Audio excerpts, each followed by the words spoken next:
Hello, I'm Jo, and I'm the curate in the benefice of Desborough, Braybrook, Dingley and Brampton Ash. Today is the 1st of December, and yesterday we celebrated the first Sunday of Advent. This weekend just gone was the Christmas Tree Festival in St Giles Church in Desborough. I've already watched a couple of Christmas movies, and I've noticed some people have their trees up already and decorations outside their homes. And if we're not careful, we can be in danger of thinking Christmas is here and forgetting about Advent, other than maybe opening an Advent calendar each morning.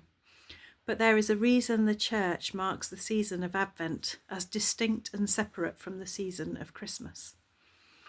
If we let it, Advent can become all about busyness and preparation for Christmas, where we put all our focus on how we will celebrate Christmas when it comes.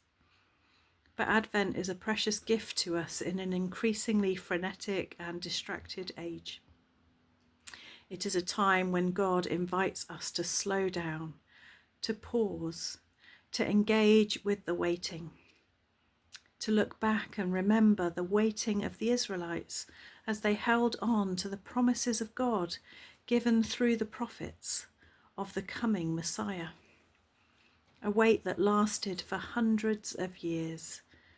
Advent is a time to retell the greatest story ever told of the very first Christmas, when that long-awaited Christ child, the King of Heaven, was born, not in a palace lined with gold, but in a stable lined with hay.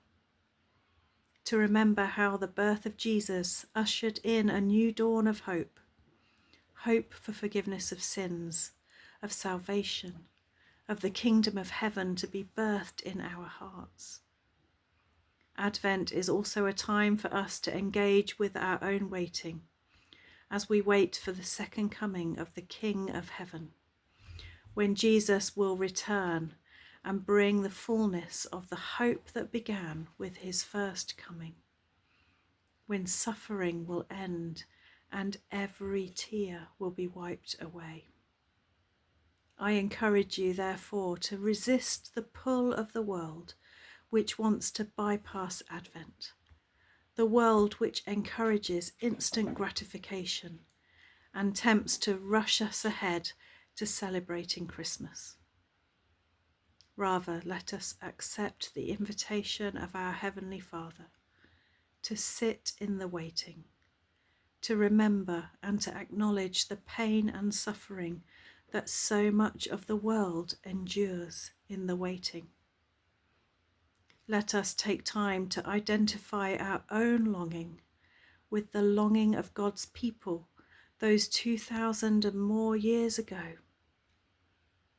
And maybe if we take the time to sit in the waiting, the joy of Christmas will be even more poignant and give us a foretaste of the ultimate joy which we are all waiting for, longing for, yearning for, the coming of Christ in all his splendour. Have a blessed Advent.